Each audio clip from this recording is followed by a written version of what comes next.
Halo teman-teman semua, perkenalkan namaku Taufan Anindito Wicaksono dari Teknik Mesin Angkatan 2016. Pada video kali ini aku pengen sharing ke teman-teman tentang penggunaan ANSYS khususnya di simulasi Fluent atau Computational Fluid Dynamics dan juga di Steady State Thermal. Sebelumnya, ANSYS sendiri adalah suatu aplikasi yang berguna untuk mensimulasikan suatu masalah sehingga mendapatkan hasil yang mendekati hasil dari eksperimennya atau mendekati nilai nyatanya. Sehingga itu akan sangat memudahkan kita dalam melakukan penelitian karena tidak perlu lagi melakukan eksperimen dalam bentuk 1:1 atau prototype gitu, atau memudahkan kita sebelum membuat prototipenya kita jadi bisa tahu gambaran fenomenanya akan seperti apa, seperti itu. Di sini yang aku pakai ANSYS 16.0.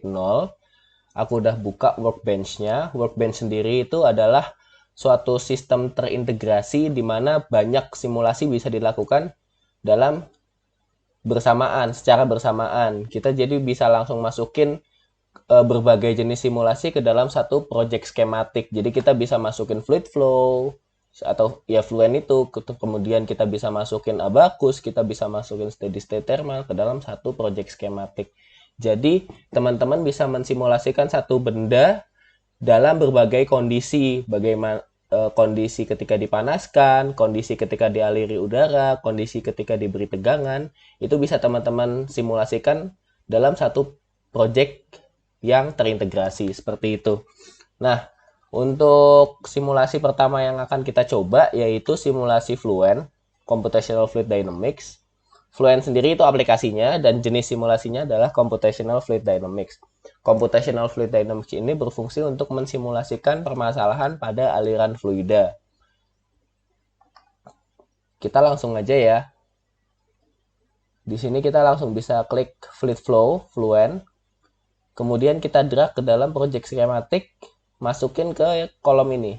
Sehingga menjadi suatu standalone system.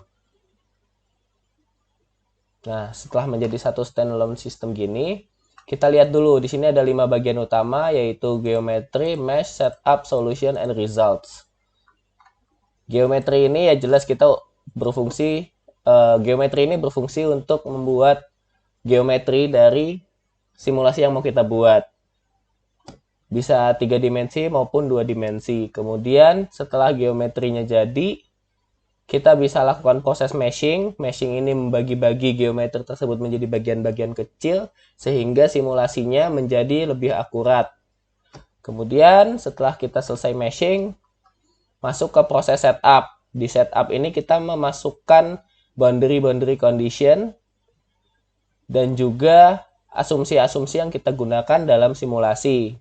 Selanjutnya kita masuk ke solution. Solution ini dimana kita nanti melakukan proses running. Biasanya kalau sudah masuk ke setup nanti bisa langsung masuk ke solution tanpa perlu keluar.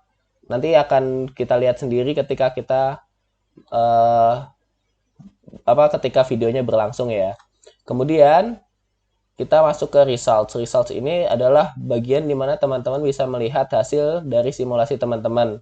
Mulai dari plot konturnya, plot streamline-nya, kemudian angka-angka hasil simulasinya, teman-teman bisa lihat di kolom result ini. Oke, kita langsung aja ya, kita klik geometri dulu. Oh iya, di simulasi kali ini geometrinya akan saya buat dalam 2 dimensi, sehingga teman-teman pastikan dulu di properti skematiknya ini analisis type-nya 2 dimensi ya teman-teman. Setelah sudah diubah ke 2 dimensi, double klik geometri, nanti akan muncul aplikasi yang namanya Design Modeler. Nah, ini adalah user interface dari Design Modeler, teman-teman. Di sini teman-teman bisa membuat geometrinya. Kita langsung aja ya. Kita buat menggunakan XY plane, kemudian kita ambil sudut pandang tegak lurus dari XY plane. Begini ya teman-teman, sudah. Kita masuk ke membuat gambarnya. Kita klik sketching. Lalu di sini teman-teman bisa lihat ada berbagai pilihan, ada draw, modify, dimension, constraint, dan setting. Di draw, teman-teman bisa menggambar secara 2 dimensi garisnya. Kemudian di modify, teman-teman bisa memodifikasi garisnya mulai dari membuat fillet, membuat chamfer, atau memotong garisnya. Seperti itu. Kemudian ada dimension. Dimension ini teman-teman bisa menentukan dimensi-dimensi dari tiap garis yang atau bidang datar yang udah teman-teman buat. Constraint ini teman-teman memberikan batasan-batasan mulai dari memberi keterangan bahwa garis tersebut horizontal, perpotongan garisnya tegak lurus, dan lain sebagainya. Di setting ini teman-teman bisa membuat grid, jadi teman-teman bisa memastikan garis yang teman-teman buat itu lurus atau tidak, seperti itu. Sudah sesuai dengan potongan-potongannya atau tidak, seperti itu. Teman-teman juga bisa membuat bidang datar yang sudah teman-teman gambar itu menjadi 3 dimensi dengan fitur create. Di sini ada pilihan extrude, revolve, sweep, skin, love. Di sini tidak jauh berbeda dengan SolidWorks secara umumnya. Begitu juga dengan konsep. Di sini teman-teman bisa membuat line from points, lines from sketch, terus teman-teman bisa membuat 3D curve, dan banyak banget fitur-fitur yang nanti teman-teman bisa pelajari sendiri. Kita draw dulu rectangle dari titik tengah untuk memudahkan. Kita zoom, kita masukkan dimensinya teman-teman. Dimensinya untuk simulasi kali ini kita pakai panjangnya 0,1 meter dan tingginya 0,02 meter. Apabila sudah, kita klik generate. Sudah selesai di generate. Agar garis yang atau bidang datar yang sudah kita buat ini menjadi suatu bidang datar yang sempurna, teman-teman klik concept, kemudian surface from sketch. Kemudian klik garis yang tadi sudah dibuat, apply. Kemudian generate lagi. Nah, di sini tadi kan kita baru bikin garisnya menjadi persegi panjang. Sekarang garis tersebut sudah menjadi suatu permukaan yang bisa kita simulasikan seperti itu. Salah satu fitur lain dari desain modeler, teman-teman bisa menentukan penamaan dari masing-masing bagian di geometri yang udah teman-teman buat. Pada geometri ini, aku pengen membagi geometri ini menjadi 4 bagian. Oh iya, untuk memilih menseleksi bagian-bagiannya, teman-teman bisa klik ini ya, edge. Jadi selection filter di sini ada 4 pilihan. Ada selection filter untuk titik, kemudian ada selection filter untuk garis, ada selection filter untuk permukaan, ada selection filter untuk satu body. Kita klik selection filter untuk garis, klik kanan, kemudian name selection. Kita kasih nama untuk sisi kiri itu inlet. Kemudian generate. Kemudian sisi kanan kita klik, terus klik kanan, name selection, kita beri nama outlet. Sisi atas juga klik kiri dulu, kemudian klik kanan, kita beri nama, lupa di generate dulu, klik kanan, selection, kita kasih nama top underscore wall, jangan lupa di generate, kemudian begitupun yang di bawah, kita kasih nama bottom underscore wall, terus generate. Apa sih fungsinya penamaan ini? Penamaan ini berfungsi untuk mengidentifikasi bagian-bagian dari proses simulasi. Jadi nanti si ANSYS akan mengidentifikasi bahwa pada inlet aliran akan masuk, kemudian pada outlet aliran akan keluar. Kemudian pada top wall dan bottom wall, berarti aliran tidak boleh melebihi batas top wall dan bottom wall. Seperti itu kurang lebihnya. Setelah selesai kita buat, kita close. Nah, apabila geometrinya sudah sempurna, pada project schematic Fluent, itu kolom geometri akan diberi tanda centang hijau. Langkah selanjutnya adalah meshing. Kita langsung saja klik 2 kali pada kolom meshing yang akan memunculkan aplikasi meshing.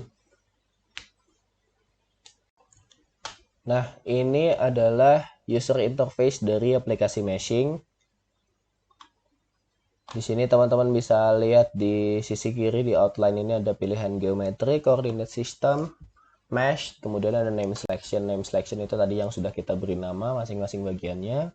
Geometri di sini yang menunjukkan bagian-bagian body atau surface dari geometri yang sudah kita buat. Coordinate system ini sistem koordinatnya, mesh ini yang menunjukkan hasil dari meshing yang sudah kita lakukan. Untuk melakukan meshing pada simulasi kali ini, kita klik dulu surface body dan thickness-nya pastikan 0. Setelah itu untuk mesh, teman-teman di sini setelah klik mesh, teman-teman bisa lihat di details of mesh ini banyak pilihannya.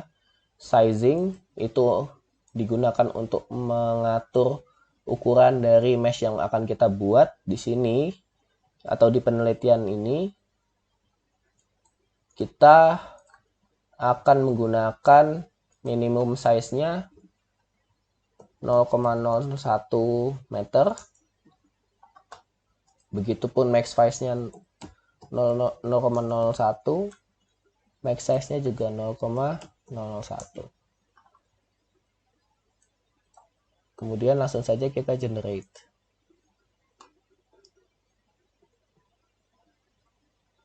Nah, ini hasilnya teman-teman. Sebenarnya di sini banyak banget fiturnya. Di sini ada inflation, ini untuk mengatur seberapa besar pembesaran atau inflasi yang terjadi pada meshing yang teman-teman buat. Biasanya itu untuk geometri-geometri yang lebih kompleks.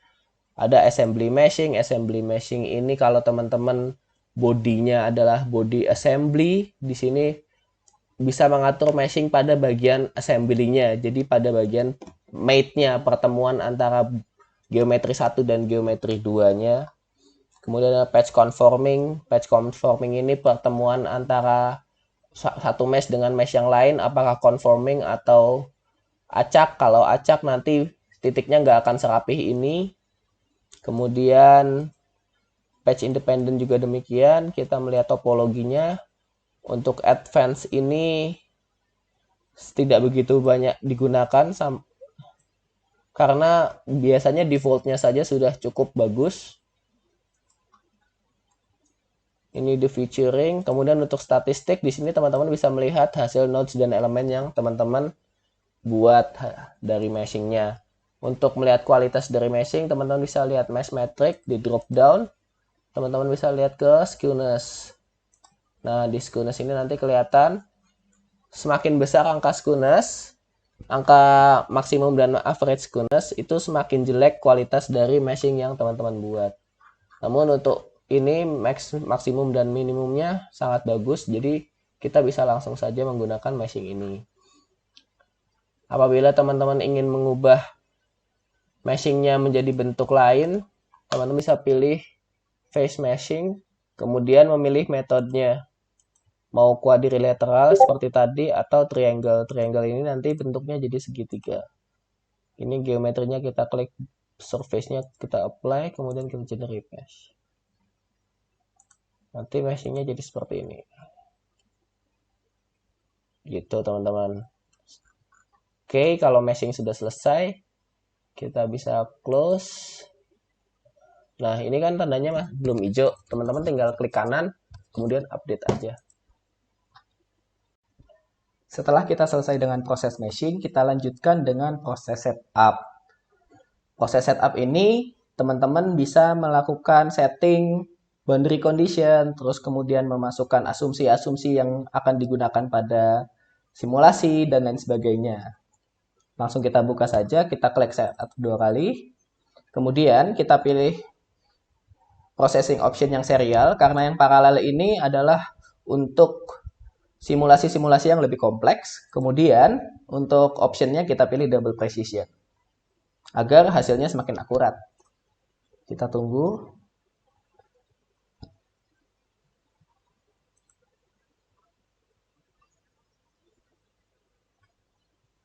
Nah, berikut merupakan tampilan dari jendela aplikasi Fluent. Bisa kita lihat di sisi kiri ini terdapat berbagai jenis setup, mulai dari general, models, material, dan sebagainya. Pada general ini tentunya setup umum, setup awal yang mendasari dari simulasi teman-teman bisa atur. Misal kalau untuk pengaturan waktu kita pilih steady, karena kalau transient berarti setupnya bergantung pada perubahan waktu atau berubah-ubah seiring dengan perubahan waktu. Kemudian untuk velocity formulation kita pilih absolute karena tidak ada acuan lain dari kecepatan yang terjadi. Kemudian untuk type kita pilih pressure base. Kemudian untuk gravity kita pilih untuk kita beri tanda centang dan arahnya kita tentukan pada sumbu Y di min 9,81. Untuk modelsnya ini berbagai model, multiphase kita pilih off karena tidak ada perubahan fase pada simulasi kita kali ini.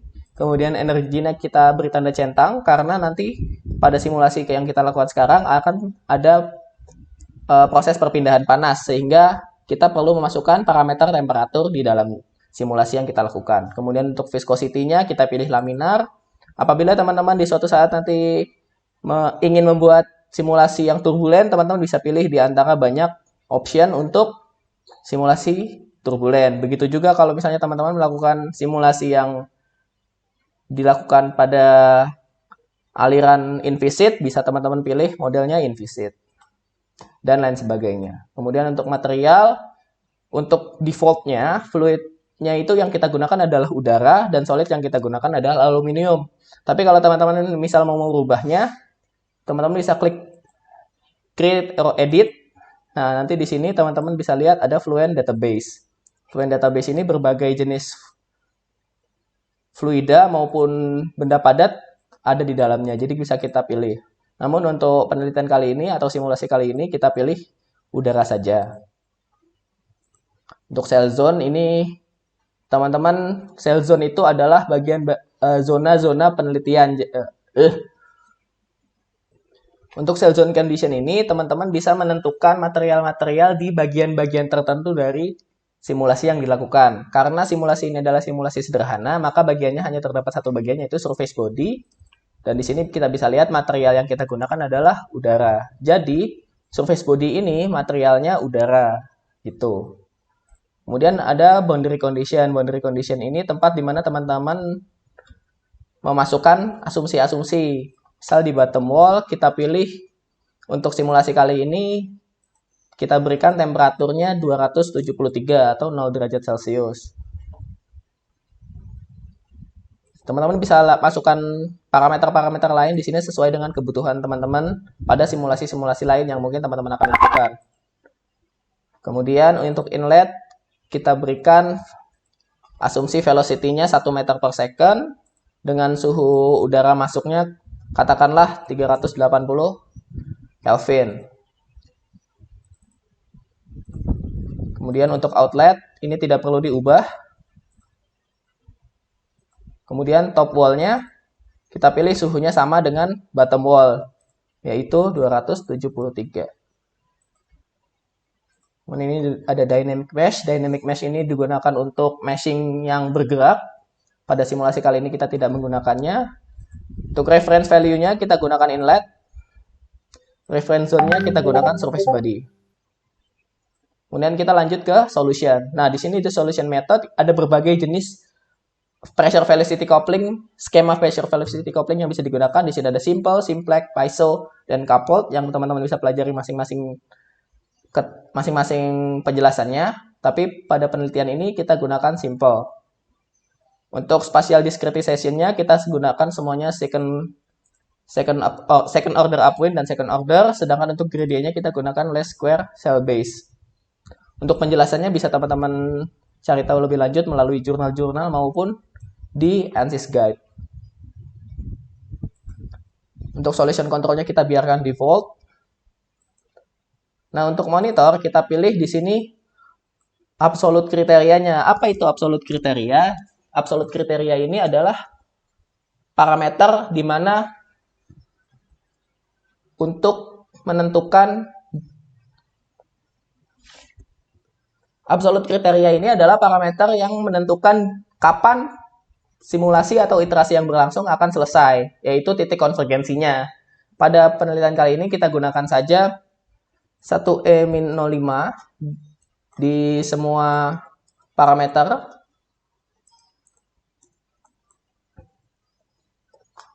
Yaitu 1 pangkat min 5. Kemudian untuk energinya kita ubah ke 1 pangkat min 8. Semakin kecil absolut kriteria, maka hasilnya semakin akurat, namun semakin sulit untuk dicapai, sehingga iterasinya biasanya lebih banyak. Gitu. Solution initialization ini untuk bisa dibilang inisialisasi atau pengawalan dari simulasi yang kita lakukan. Kita pilih saja hybrid, kemudian di initialize. Kita juga bisa pilih standard initialization, terus kita pilih compute formnya, ini tergantung dari kebutuhan teman-teman. Seperti itu. Ini calculation activities, ini misal teman-teman pengen autosave di beberapa iterasi, bisa langsung di set di sini. Bisa katakanlah kita ingin save di setiap 100 iterasi. Nah, ini untuk run calculation, kita pilih jumlah kalkulasi yang kita inginkan. Katakanlah kita menginginkan iterasi 500 terlebih dahulu. Apabila nanti 500 belum konvergen, teman-teman bisa running ulang. Dilanjut kalkulasinya seperti itu. Kita klik calculate. Nah, ini adalah proses iterasi yang dilakukan. Nah, apabila solusinya sudah didapat, akan terdapat notifikasi seperti ini. Solution is converged. Berarti proses iterasi telah selesai dan kita telah mendapatkan hasil yang kita inginkan. Kemudian kita bisa keluar dari laman Fluent. Nah, biasanya setup dan solution itu bisa kita lakukan secara bersamaan. Setelah kita mendapatkan hasilnya atau setelah iterasinya selesai, kita mendapati bahwa setup dan solution sudah diberi gambar centang hijau. Dan kita bisa lanjut ke proses results. Untuk proses result sendiri, kita bisa klik 2 kali dan akan menampilkan laman yang bernama CFD Post.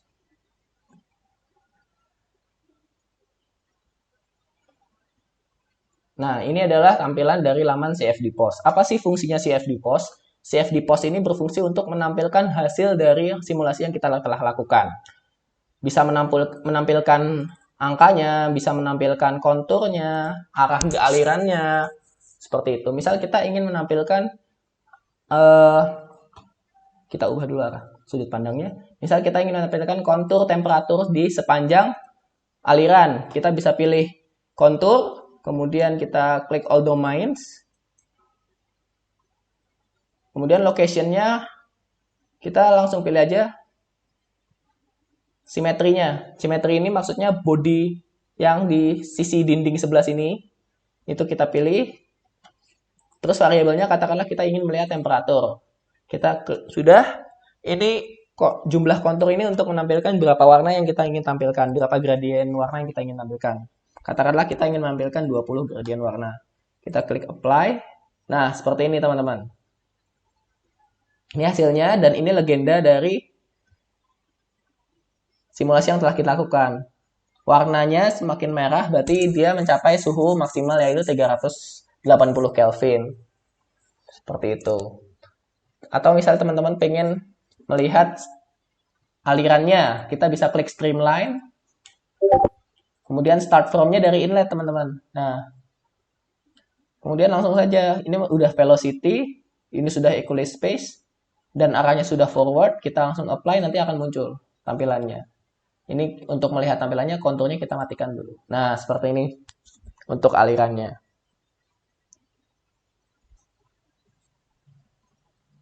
Misal teman-teman juga ingin melihat angkanya, suhu di outletnya berapa, itu bisa teman-teman lihat di kalkulator, kemudian klik function kalkulator. Kemudian untuk functionnya kita pilih area average. Baru di locationnya kita tentukan di outlet. Nah, variabelnya kita bisa lihat sendiri, misalnya ada variabel pressure, temperature, velocity, dan lain sebagainya.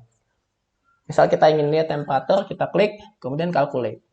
Kita dapati bahwa suhunya sebesar 359,238 Kelvin. Seperti itu teman-teman, dan kita sekarang telah selesai untuk simulasi pertama yaitu CFD. Semoga teman-teman dapat mengerti, dan sampai ketemu lagi di simulasi berikutnya yaitu steady state thermal. Terima kasih. Oke teman-teman, sekarang kita lanjut ke part berikutnya yaitu steady state thermal simulation. Teman-teman bisa langsung aja steady state thermalnya diklik, terus kita drag ke standalone system. Secara umum ini sama ya teman-teman, tapi bedanya di sini ada engineering data. Kolom engineering data ini fungsinya untuk mengedit material-material yang akan teman-teman gunakan dalam simulasi. Cara melihatnya klik kanan, kemudian edit. Nah, di sini teman-teman bisa lihat, oh kita pakainya material structural steel.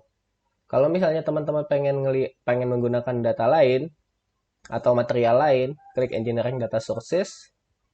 Di sini klik general material, nanti di sini banyak muncul material-material yang lain. Begitupun ada explicit material, hyperelastic material, thermal material, dan macam-macam yang lainnya juga. Nah, dalam simulasi kali ini, aku pengen pakai general materials, yaitu polyethylene. Nah, cara menggunakan polyethylene, kita klik tanda plus di sini. Nah, kalau misalnya sudah muncul used in A2 engineering data, berarti datanya sudah masuk ke engineering data. Udah, kita close aja engineering datanya. Terus kita langsung masuk ke geometri. Nah, teman-teman di sini udah pada dapat geometri dari panitia kan? Kita langsung aja klik kanan, import geometri. Nah, ini langsung saya udah punya materialnya, saya udah punya geometrinya. Langsung kita workpiece modul thermalnya kita klik. Nah, langsung di sini udah terinput datanya.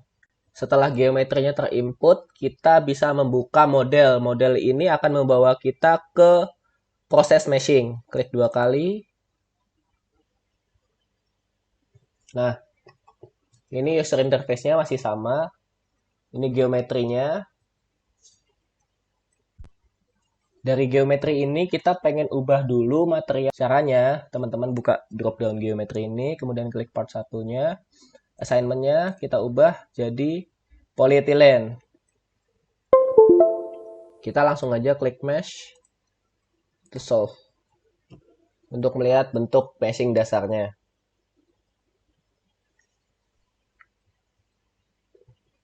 Nah, bentuk meshing dasarnya akan seperti ini teman-teman. Teman-teman misal mau secara kreatif mengedit-edit dari meshing ini silakan. Misalkan teman-teman mau memperhalus meshing yang ada di dalam, di selubung dalam. Teman-teman bisa klik surface-nya. Kalau misalnya pengen memilih lebih dari satu surface, sambil klik control ya teman-teman.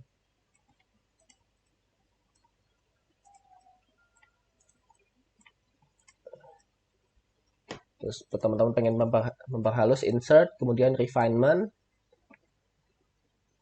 Di sini langsung aja solve lagi. Nah, nanti kalau dilihat, hasilnya jadi lebih halus teman-teman. Bisa dilihat sendiri ya, seperti ini. Udah selesai kita mesh. Kalau misalnya teman-teman mau berkreasi dengan melakukan metode-metode meshing lain, bisa pilih aja body atau face-nya, terus klik kanan, insert. Di sini banyak ada face meshing, kemudian contact sizing, dan lain sebagainya. Teman-teman bisa coba sendiri. Selesai dari meshing, kita close. Kita setup. Nah, ini interface-nya masih sama dengan yang tadi, tapi ini kita masuk ke proses setup.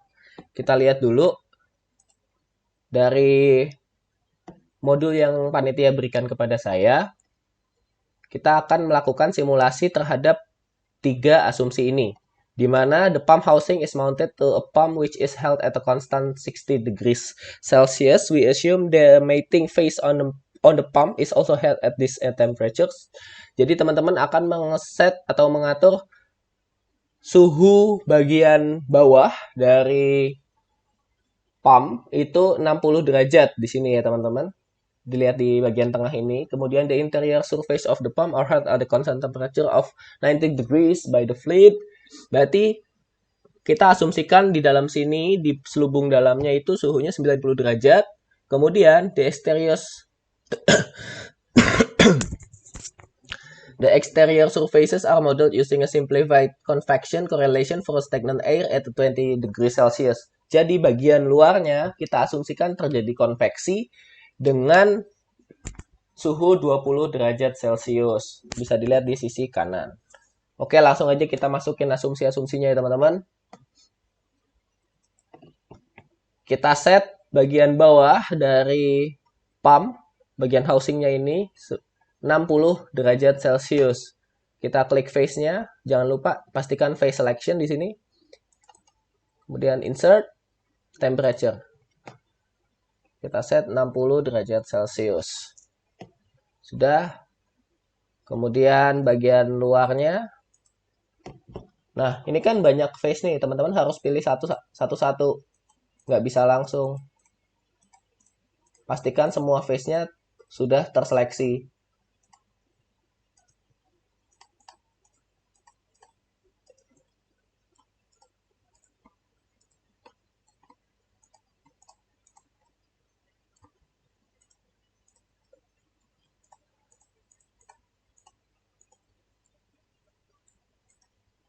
Insert convection ya teman-teman.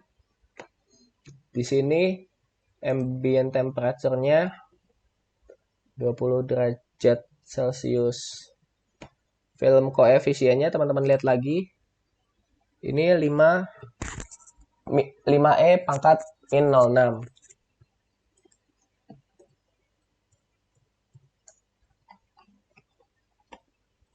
Terus bagian dalam, selubung dalam, kita asumsikan suhunya 90 derajat Celcius.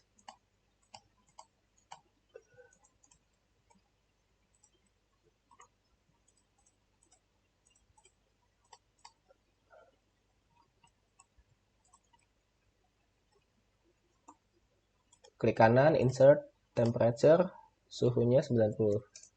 Udah, semua asumsi sudah kita set. Langsung aja, solution kita solve. Hasil dari solve tadi, kita bisa melihat kontur perpindahan panasnya, kontur thermalnya dengan cara klik solution, thermal, temperature, langsung solve. Nah, ini teman-teman kontur temperaturnya. Selain kontur temperatur, teman-teman juga bisa lihat kontur total heat flux-nya. Ini total heat flux-nya seperti ini. Heat flux teman-teman bisa lihat vektoralnya juga dengan cara klik ini. Nah, bisa lihat teman-teman. Ini arah dari vektor heat flux. Gitu ya teman-teman. Oke, sekian pelatihan ANSYS dari mulai fluent sampai steady state thermal. Terima kasih telah menyimak. Assalamualaikum warahmatullahi wabarakatuh.